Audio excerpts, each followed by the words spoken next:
Distress call. Received. The Deathworlder fleet is on the move. Sir, Part 1. The warning lights flashed red across the Galactic Council chamber. Ambassador Velthorn's three-fingered hands trembled as he activated the emergency broadcast system. His blue skin had turned pale, almost white with fear. Behind him on the massive viewing screen, his homeworld burned. "Please," he begged, his voice breaking through the translator device. "Sharath Prime is dying. The Krell are consuming everything. 17 billion souls cry out for help." The council members sat in their curved seats, arranged in a circle around the central platform. There were 43 different species represented here, each one more advanced than the last. They had technology that could move planets. They had weapons that could crack moons. But as Velthorn pleaded for his people, they did what they always did. They talked. "We must consider the legal implications," said Councillor Tharek, a tall, insect-like being with compound eyes. "The Sharathi system is in disputed territory. If we intervene, it could be seen as an act of aggression." "Aggression?" Velthorn's voice rose to a shout. "My people are being eaten alive. Children are dying in the streets." "Please, Ambassador, control yourself," another councillor said calmly. "We understand your distress, but we must follow proper procedures. We will form a committee to study the situation." Velthorn fell to his knees. He knew what that meant. Committees took weeks, sometimes months. His world didn't have weeks, it barely had days. 3,000 light-years away, Captain Jiho sat in his command chair aboard the UHNS Indomitable. The ship was dark and quiet, most of the crew sleeping during the night cycle. Jiho couldn't sleep. He never could when they were this far from home. "Captain," Lieutenant Hana called from the communication station, "I'm picking up something strange. It's a distress signal, but it's on every frequency. Someone really wants to be heard." Jiho stood and walked to her station. His boots made soft sounds on the metal floor. "Let me hear it." The desperate voice of Velthorn filled the bridge. Jiho listened to every word, his face growing harder with each second. When the message ended, he turned to his crew. "Wake everyone up! I want all senior officers in the briefing room in 10 minutes. "Sir," Hana said carefully, "we haven't received orders from Earth Command. The Council hasn't authorized any response." "I know," Jiho said. His dark eyes were cold. "Wake them anyway." 10 minutes later, the briefing room was full. Commander Taiyang, the second in command, stood with his arms crossed. He was younger than Jiho, still believed in following the rules. Medical Officer Yunji sat quietly, already knowing what was coming. Engineer Minho pulled up star charts on the display screen. "The Sharath system is here." Minho pointed to a red dot on the map. "We're here. It's a 4-day journey through hyperspace." "The Council hasn't given us permission to move," Taeyang said. "Captain, I respect your judgment, but we can't just decide to start a war on our own." Jiho looked at each person in the room. "How long have humans been part of the Galactic Council?" 50 years, Yunji answered. 50 years, Jiho repeated. "And in that time, how many times has the Council actually helped someone in danger?" No one answered. They all knew. The Council was good at talking, at making rules, at studying problems. But when it came to action, they moved like glaciers. "I'm not asking the Council for permission," Jiho said quietly. "I'm asking Earth." He opened a secure channel to Earth Command. The message would take hours to reach home, and hours more for a response.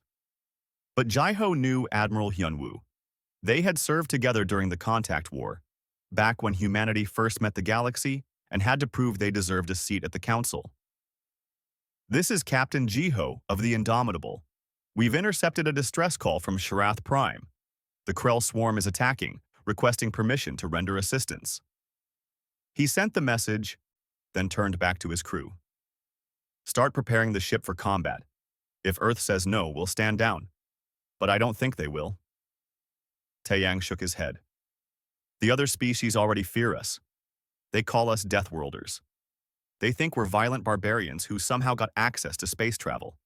If we go charging in without permission, it will confirm everything they believe." "Let them fear us," Jiho said. Better that than let good people die while we wait for a committee to make a decision. The response from Admiral Hyunwoo came faster than expected. The old admiral's face appeared on the screen, his gray hair cut military short, his eyes sharp despite his age. Captain Jiho, your request is approved. I'm mobilizing the 2nd and 5th fleets. You'll have reinforcements in 72 hours. Until then, do what you can. He paused, his expression growing serious. The Council is going to be furious. But you're right. We didn't crawl up from Earth just to become politicians who watch people die. Show them what humans do when someone needs help. The transmission ended. Jiho felt something ease in his chest. He wasn't alone. Earth stood behind him. Set course for Sharath Prime, he ordered. Maximum speed. The Indomitable's engines roared to life. Deep in the ship, the crew moved with practiced efficiency. They loaded weapons that other species considered primitive. Railguns that fired chunks of metal at incredible speeds. Missiles tipped with nuclear warheads. Humans hadn't forgotten how to fight dirty. In the Galactic Council chamber, Ambassador Nari received the notification. The human fleet was moving. She stood from her seat, her formal robes swishing around her. The delegation from Earth wishes to make a statement, she announced.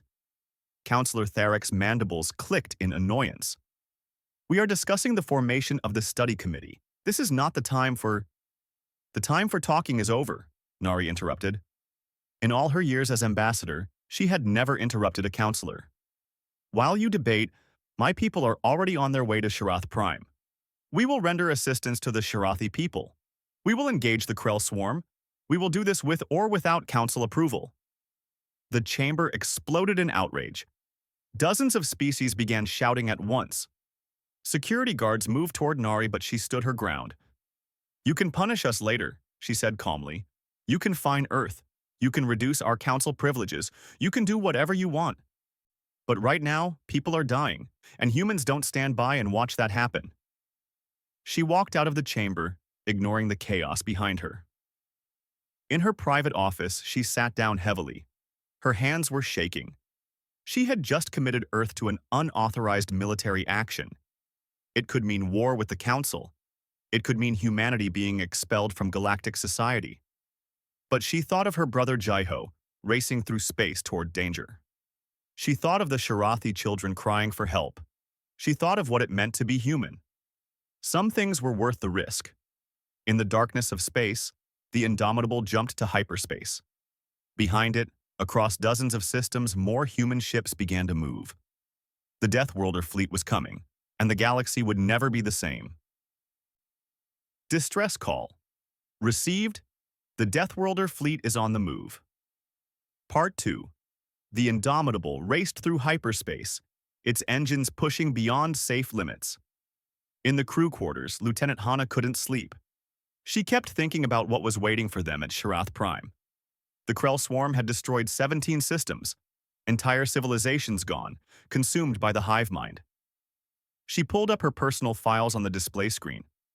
There were pictures from Earth, a place she'd never visited. Her parents had been born on Titan Station, orbiting Saturn. She was third-generation spaceborn, but Earth was still home in her heart. The pictures showed forests and oceans, mountains and deserts. Earth was beautiful, but it was also deadly. The gravity alone would crush most species. The oxygen in the air was poison to half the galaxy.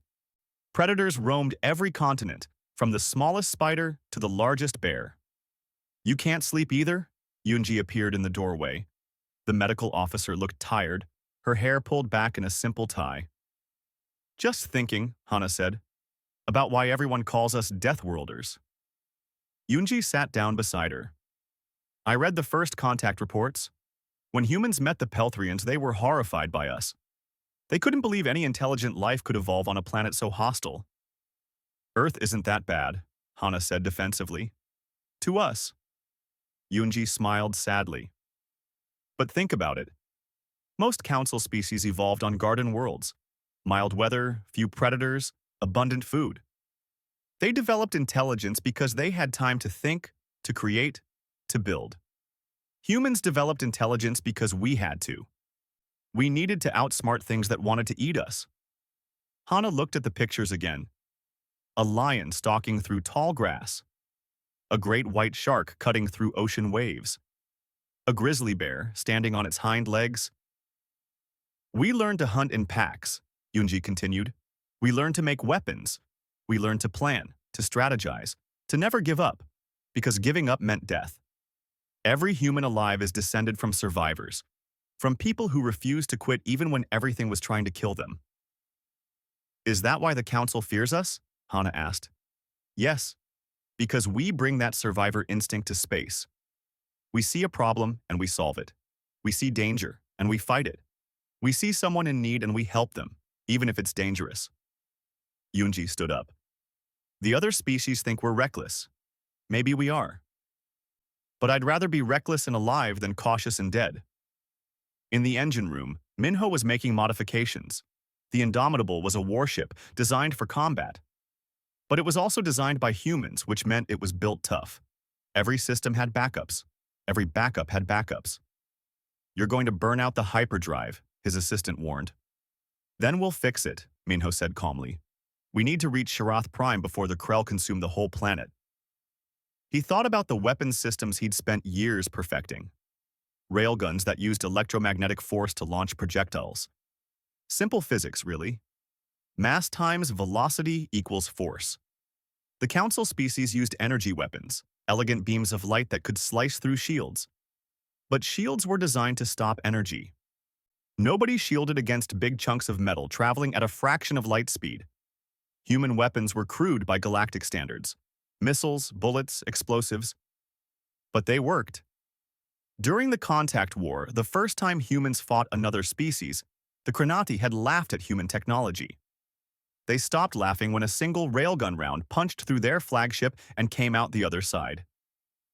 We're not the most advanced species, Minho said quietly.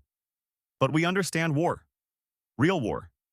Not the simulations and limited engagements the Council prefers.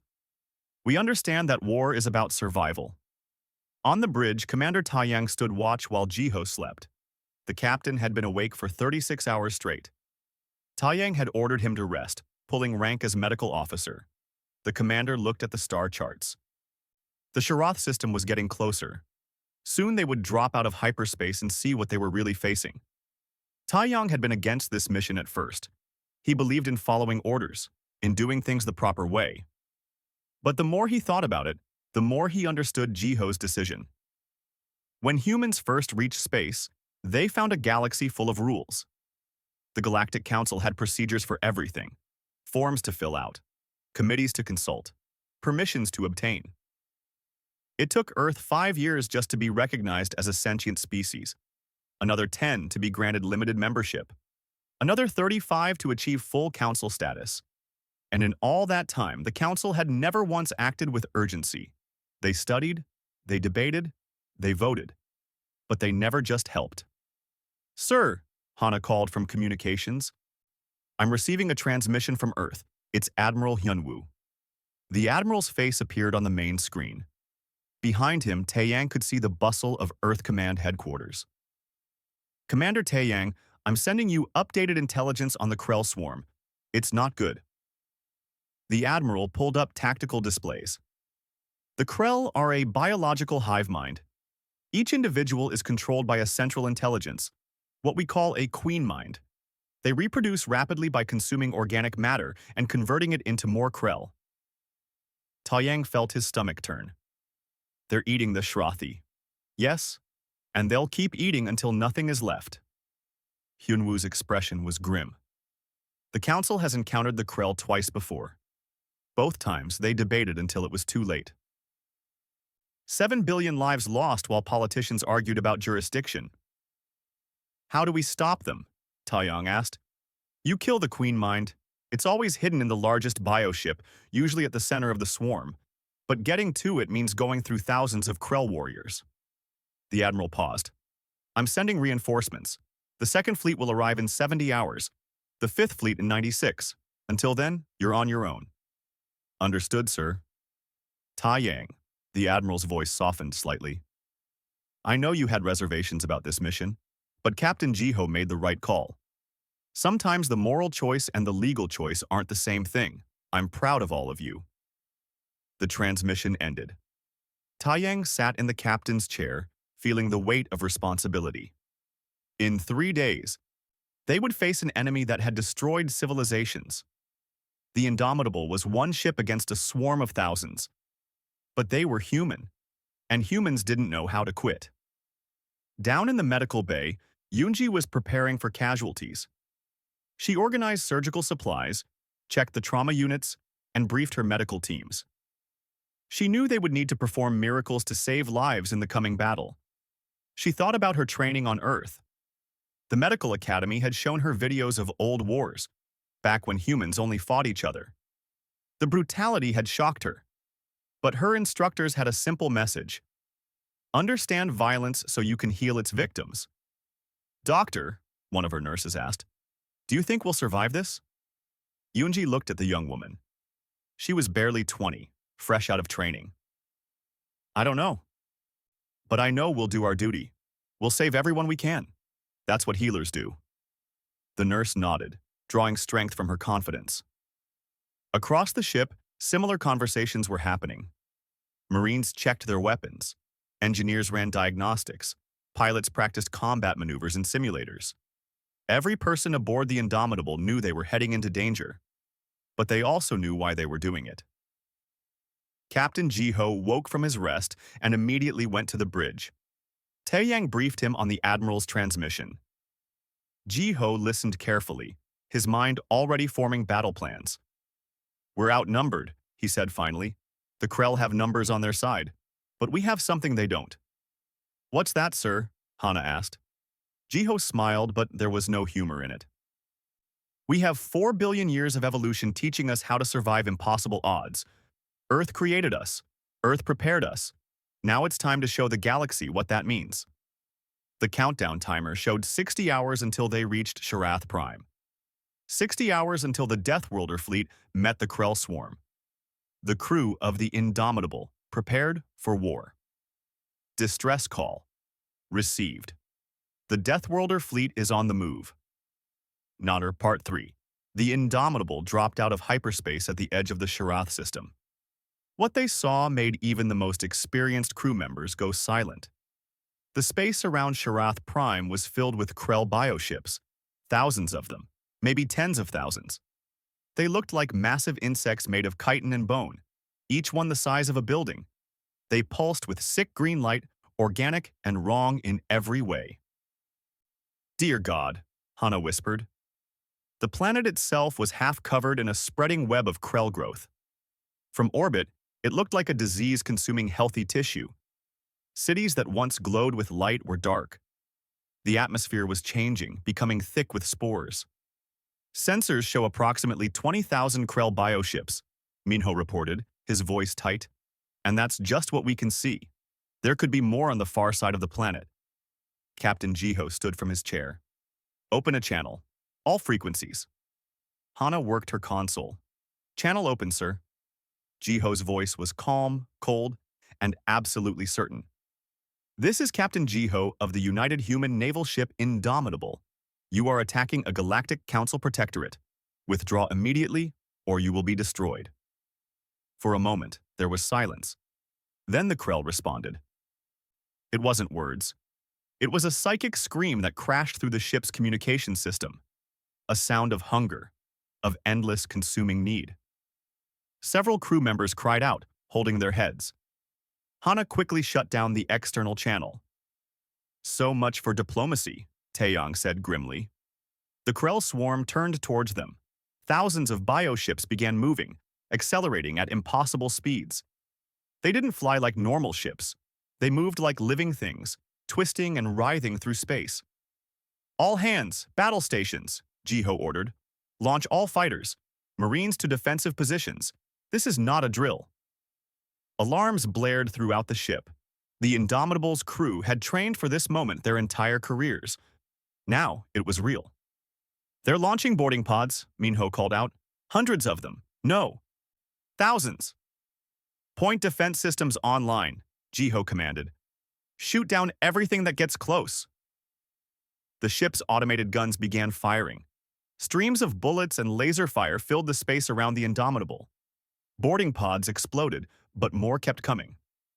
The Krell fought with numbers, overwhelming force.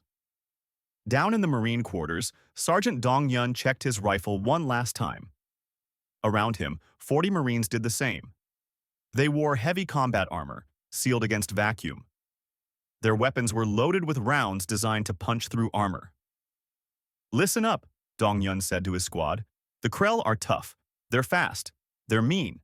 But they're not human. They don't know what it's like to fight something that fights back smart. Show them what happens when they mess with Deathworlders." The first boarding pod hit the hull. There was a terrible screeching sound as it burned through the outer armor. Then the airlock blew open and Krell warriors poured in. They were nightmares made flesh. 8 feet tall, covered in black chitin armor, with too many limbs ending in razor-sharp claws. Their faces were insect-like, with mandibles that dripped green acid. Dong Yun didn't hesitate. "Fire!" The corridor erupted in gunfire. The Krell charged forward, and the Marines met them with a wall of bullets. The first wave of Krell went down, their armor cracking under the assault. But more kept coming. "Fall back to Checkpoint Alpha," Dong Yun ordered. "Fighting retreat. Make them pay for every meter." The Marines moved like a machine, covering each other, using the ship's corridors as kill zones. Every corner was a trap. Every doorway a checkpoint. The Krell were strong and fast, but humans had spent thousands of years fighting in close quarters. One Krell warrior broke through the line and slashed at Dong Yun. His armor held, barely. He shoved his rifle against the creature's chest and fired until it stopped moving. "They're tough," one of his Marines said, breathing hard. "So are we," Dong Yun replied. "So are we." On the bridge, Jiho watched the tactical display. The Indomitable was surrounded now, Krell bioships closing in from all sides. His ship was holding, but barely. "Captain," Taeyang said quietly, "we can't win this. There are too many of them." "We don't need to win," Jiho said. "We need to survive until reinforcements arrive. And we need to give the Shirathi hope that someone is fighting for them." He opened a channel to the planet's surface. "This is Captain Jiho to any Shirathi forces. We are here to help. Hold on. The human fleet is coming." On Shirath Prime, High Commander Velkin heard the transmission. He stood in what was left of his command center, surrounded by desperate civilians. The Shirathi were not warriors. They had no military tradition, no weapons beyond simple hunting tools. But they had fear. And now, listening to Jiho's voice, they had something else. Hope. "The humans came," Velkan said in wonder. "They actually came."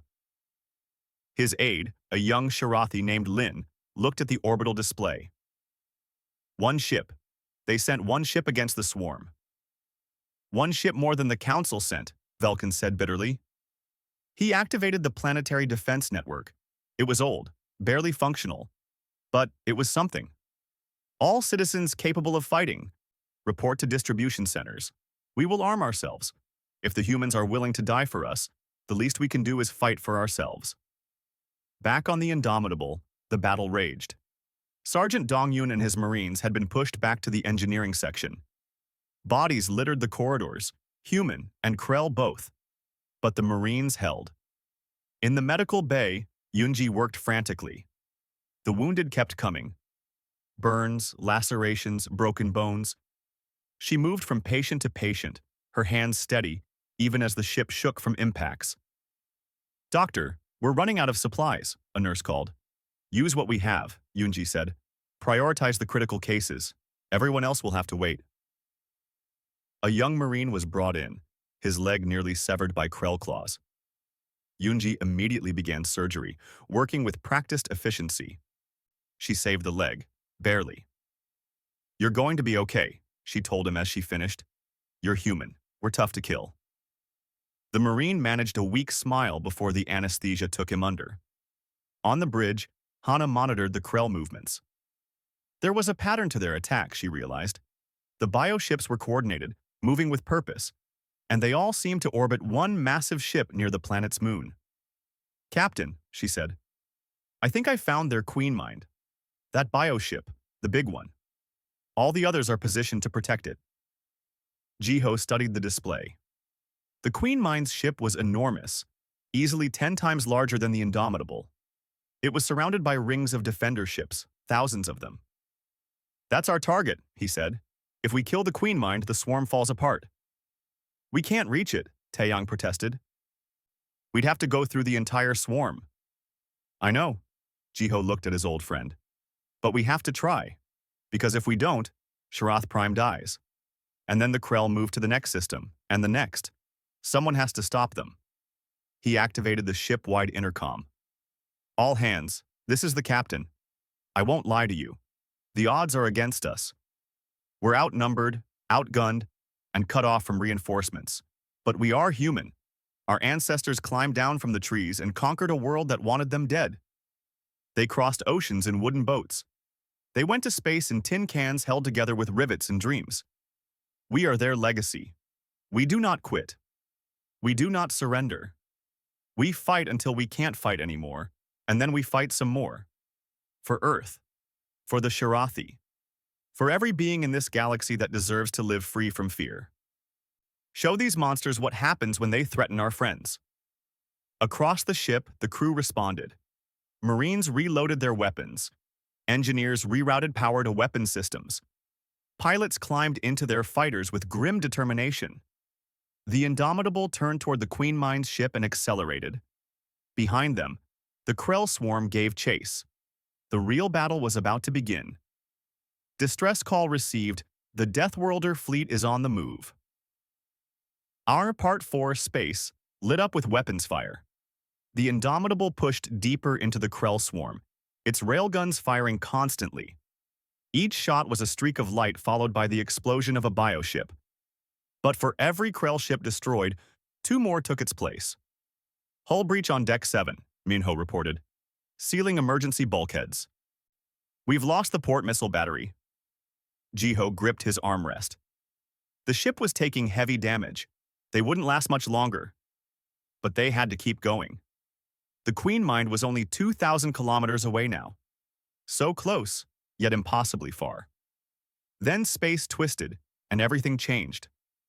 12 human battleships dropped out of hyperspace, followed by 40 cruisers and countless smaller vessels. The Second Fleet had arrived early, pushing their engines beyond safety limits to reach the battle. Admiral Hyunwoo's face appeared on every human ship's display. He was aboard the UHNS Earth's Fury, the largest battleship in the human fleet. Behind him, the bridge crew worked with focused intensity. "This is Admiral Hyunwoo to all human forces. We have a saying on Earth: nobody fights alone. Captain Jiho, you've held the line. Now let us show these creatures what happens when they attack our friends." The Earth's Fury opened fire with its main cannon. It wasn't an energy weapon.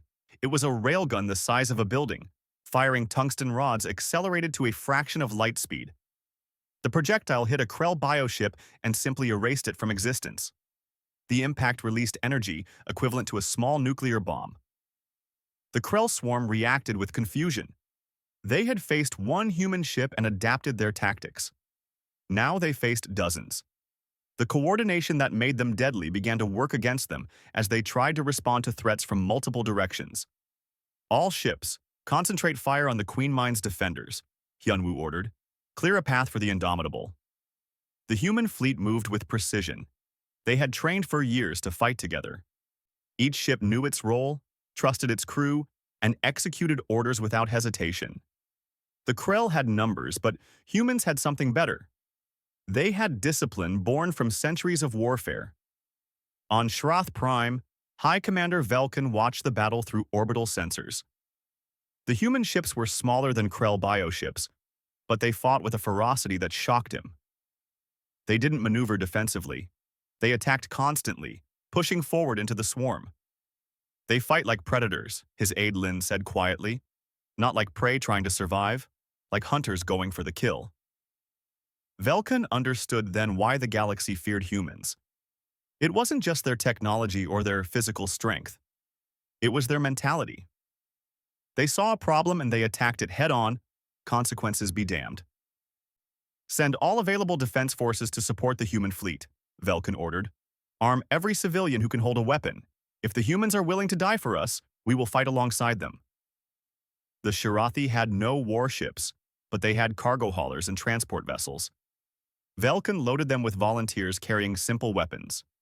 Hunting rifles, mining lasers, construction tools converted to weapons.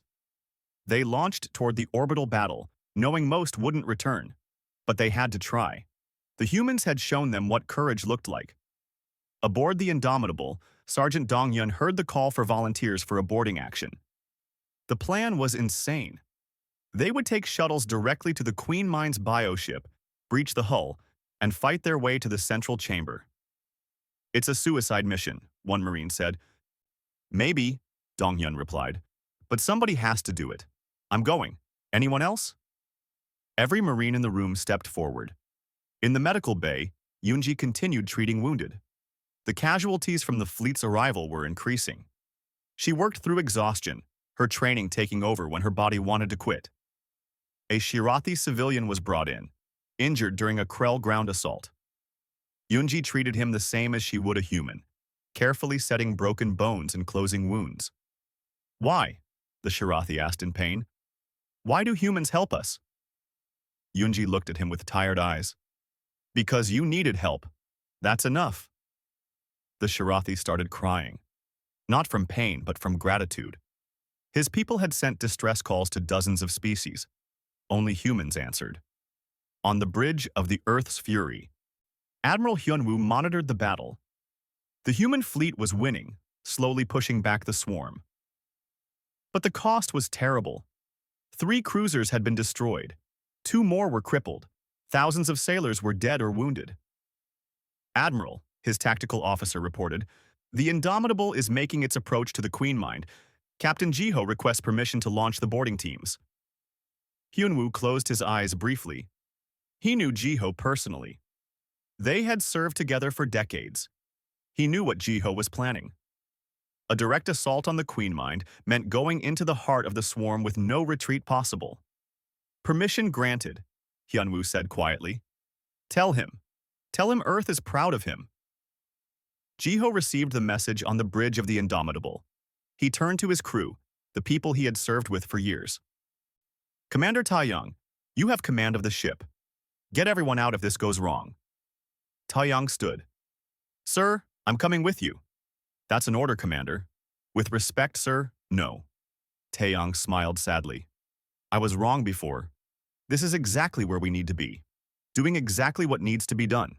I'm not letting you do this alone." Jiho wanted to argue, but he saw the determination in Taeyang's eyes. He nodded. "Lieutenant Hana, you have the bridge. If we don't make it back, get this ship home."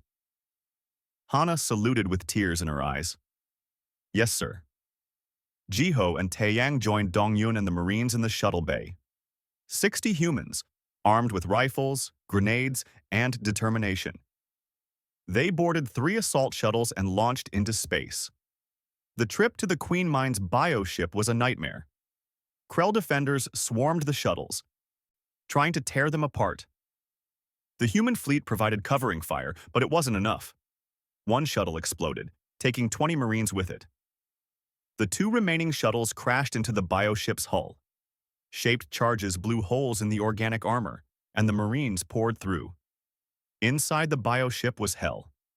The walls were alive, pulsing with sickness. The air was thick with spores that the Marines' suits filtered out. And everywhere, Krell warriors waited. The fighting was brutal and close. No room for tactics, just survival. Dongyun led the way, his rifle barking constantly. Beside him, Jiho and Taeyang fought like the veterans they were. They lost Marines with every meter gained. The Krell defenders were endless. But humans had spent millions of years being persistence hunters. They didn't know how to quit. "The central chamber is ahead," Taeyang shouted over the gunfire. 50 meters. They pushed forward through walls of Krell warriors. Donghyun's rifle ran out of ammunition. He drew his combat knife and kept fighting. Others did the same. Finally, they breached the central chamber. And there it was. The Queen Mind. It was massive, a bloated thing of chitin and pulsing flesh. Psychic energy radiated from it in waves that would have driven most species insane. But human brains were wired differently, protected by natural resistance to outside mental influence. Jiho planted the nuclear device against the Queen Mind's bulk. The timer showed 60 seconds. Enough time to escape, maybe. "Everyone out," he ordered. But the entrance was blocked. More Krell had arrived, cutting off their retreat. Dongyun and the remaining Marines formed a defensive line, fighting to create an opening. Taeyang looked at Jiho. Both men understood. They weren't leaving. Not enough time. Not enough people alive to clear the way. "It's been an honor, sir," Taeyang said.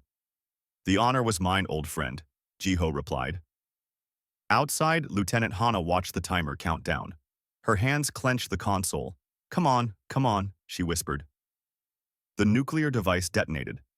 The Queen Mind's bioship exploded in a flash of light, visible across the system. And in that moment, the Krell swarm stopped. Thousands of bioships went still as their controlling intelligence died. They drifted, lifeless, their purpose gone. The human fleet didn't hesitate. They targeted every bioship and opened fire, destroying them before they could recover or develop new coordination. On Sharath Prime, Velkin watched the swarm fall from the sky. The Krell on the surface collapsed, their connection to the Queen Mind severed. His people were saved. But the cost? Oh, the cost. Admiral Hyunwoo stood on his bridge, silent. The battle was won. Sharath Prime was saved. The Krell threat was eliminated. But Captain Jiho, Commander Taeyang, Sergeant Donghyun, and 47 other brave humans would never go home. "Mark their sacrifice in the record," Hyunwoo said quietly. "They died, so others could live. There is no greater honor." Distress call. Received. The Deathworlder fleet is on the move. Nalar Part 5. The Galactic Council chamber was silent. For 3 days, the counselors had argued about what to do with the human, unauthorized military action. Now they watched the footage from Sharath Prime, and words failed them. The destruction was total. Half the planet's surface was covered in dead Krell biomass. Cities were damaged or destroyed. Billions of Sharathi had died before the human fleet arrived. But billions more lived because of what the humans had done. Ambassador Nari stood before the council. She wore black, the human color of mourning. Her brother Jiho was dead. So were 3,000 other human sailors and marines. The weight of their sacrifice pressed down on her, but she stood straight. "Ambassador Nari," Counselor Tharek began, his voice formal. "Your species acted without council authorization. You committed an act of war without following proper procedures. The council must address this violation." Nari looked at him with cold eyes. "My brother is dead. 3,000 of my people are dead. They died saving a world while you debated in comfort. Say what you need to say, Counselor. I'm beyond caring about politics." Tharek seemed taken aback by her tone. Before he could respond, the chamber doors opened. High Commander Velkan of the Sharathi entered, supported by his aide Lin. He had been wounded in the ground fighting but refused to stay on his homeworld. "I claim the right to address the council," Velkan announced. "This is highly irregular," another counselor protested. "I don't care," Velkan said bluntly. "My people sent distress calls to the council for 3 days. 3 days while we died.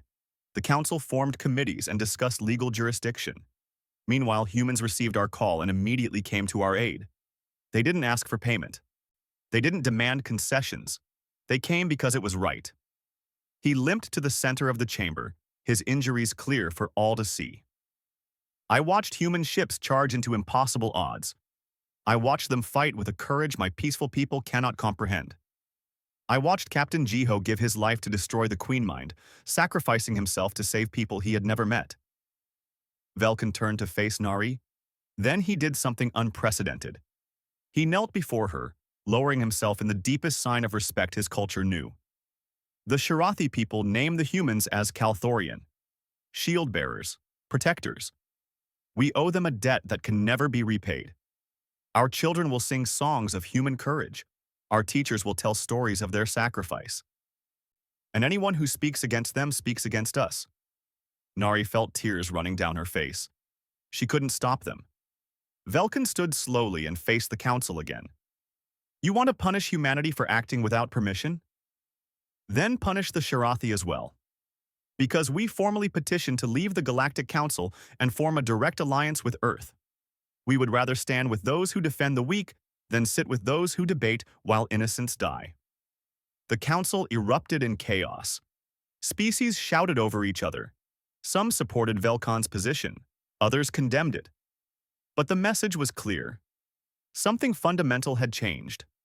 1 week later, Lieutenant Hana stood on the bridge of the damaged Indomitable as it limped toward Earth. The ship would never fight again. The damage was too extensive. But Hana had kept her promise. She brought the ship home. Medical Officer Unji worked in the ship's medical bay, still treating wounded even after all this time. She had barely slept since the battle. Every time she closed her eyes, she saw the faces of those she couldn't save. Doctor, a young nurse said gently, you need to rest. After we get home, Yunji replied automatically. But the nurse was right. She was running on empty, surviving on stimulants and willpower. Engineer Minho supervised the reactor carefully. It was barely stable, held together with emergency repairs. But it would get them home. It had to. The three of them had kept the Indomitable flying. They had preserved Jiho's legacy. Now they would make sure everyone knew what he and the others had died for. On Earth, Admiral Hyunwoo walked through Arlington National Cemetery. The cemetery had been full for centuries, but they had made space. Space for heroes. 3,000 new graves, each one marked with a simple white stone. Hyunwoo stopped at one in particular. Captain Jiho's grave. The body was never recovered, of course, but the marker stood anyway, a place for people to remember. You did it, old friend, Hyunwoo said quietly. The council is in chaos. Half of them want to sanction us. The other half are asking how they can get human protection. 3 more species have already requested defense treaties with Earth. He placed a hand on the cold stone. You showed them what humanity really is. Not the warriors they feared, but the protectors they needed. I hope that's worth what it cost. Back in the Galactic Council, the debates continued. But things were different now. When Ambassador Nari spoke, counselors listened. When she proposed faster response times for distress calls, the motion passed unanimously.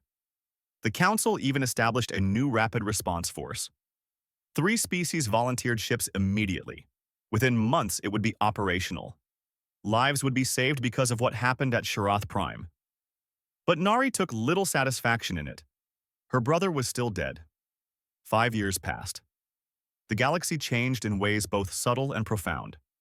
Captain Hana, promoted from lieutenant, commanded the new UHNS Indomitable II. It was a joint human-Shirathi design, combining human durability with Shirathi technology. Half her crew was human. The other half was Shirathi volunteers who had fought in the ground battles. Captain, her communications officer called. We're receiving a distress signal from the Rencor system. They're under attack by raiders. Hana didn't hesitate. Set course, maximum speed. Send word to the council that we're responding. This time, the council didn't object. They endorsed the action immediately. The Galactic Council's rapid response force would arrive in 2 days, but Hana would be there in 12 hours. Things had changed. Medical Officer Yunji ran the first interspecies trauma center, located on a neutral station. She trained doctors from a dozen species in human emergency medicine techniques. They learned to be aggressive in saving lives, to fight for every patient. Humans have a saying, she told her students, do no harm, but we also have another saying, do whatever it takes to save a life. Sometimes those conflict. You must have the wisdom to know when to break the first rule to honor the second. Engineer Minho had become Chief of Starship Design for the human fleet. His new ships incorporated lessons from the Battle of Sharath Prime. They were tougher, faster, and more deadly than ever.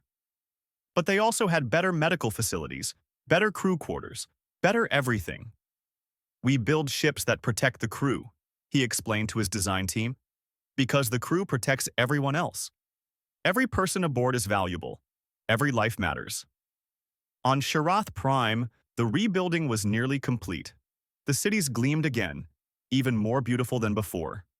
In the central square of the capital stood a monument. 3,000 human names carved in stone that would last forever.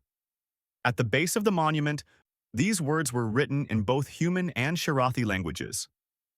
They came when no one else would. They fought when others only talked. They died so we could live. We will never forget. Children visited the monument on school trips. Teachers told them the story of the Deathworlders who became shield bearers, the story of Captain Jiho and his crew. And across the galaxy, the story spread. Humans were no longer just the scary species from the dangerous planet. They were the ones who answered distress calls, the ones who protected the weak, the ones who kept their promises. Admiral Hyunwoo, now retired, sat in his garden on Earth. He was old now, his hair completely white. But he still woke up every morning and looked at the stars. A young officer came to visit him. She wanted advice. There was a situation developing in the Outer Rim. A colony needed help. She wanted to know if she should wait for council approval. Hyunwoo smiled and told her the story of Jiho, of the decision that changed everything. Sometimes, he said, the right thing and the legal thing aren't the same. You have to decide which matters more, the rules or the lives. The young officer nodded and left. Hyunwoo knew she would make the right choice. The new generation understood what their predecessors had died to teach. That same evening, Ambassador Nari stood before the council for the last time. She was retiring, going home to Earth. She had served for 20 years, fighting for her brother's legacy every day. When humans first joined the council, she said in her farewell address, we were outsiders, feared and mistrusted. We had to prove ourselves worthy of a place among the civilized species. But my brother taught me something. We were already worthy. Not because of our technology or our strength, but because of our compassion. Because when we heard someone crying for help, we couldn't ignore it. She looked around the chamber at faces that had become familiar over the years. The galaxy is safer now than it was 5 years ago, not because of human weapons or human ships, but because of human values. Because we proved that protecting others isn't weakness. It's the highest form of strength. The council gave her a standing ovation. Even Councillor Tharek stood, bowing his head in respect. Nari left the council chambers and boarded a ship for Earth. She was going home. Finally going home. On Earth at Arlington Cemetery, she visited Jiho's grave. It was covered in flowers, left by people from dozens of species, humans, Shirathi, and others who had been saved by the rapid response force that Jiho's sacrifice had inspired. You'd be proud, Nari said to the stone. We didn't waste what you gave us. We made it mean something. She knelt and placed her own flowers, simple white lilies. Rest well, brother. Your watch is ended. Others have taken up the duty. As she stood to leave, a Shirathi family approached. They carried flowers, too. The parents helped their young child place them at the grave. Thank you, the mother said to Nari in accented human language, for your brother, for all of them. Nari smiled through her tears. They would say they were just doing their job. But I'll accept your thanks on their behalf. She walked away, leaving the Shirathi family to pay their respects. Behind her, the sun set over the cemetery, casting long shadows across 3,000 graves. In space, ships moved between stars. Human ships, Shirathi ships, ships from dozens of species working together. When distress calls echoed through the void, they were answered quickly now. The galaxy had learned its lesson.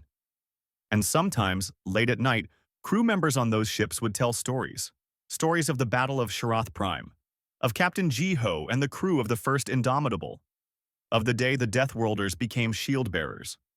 The stories always ended the same way, with a reminder that courage isn't the absence of fear. It's acting despite the fear.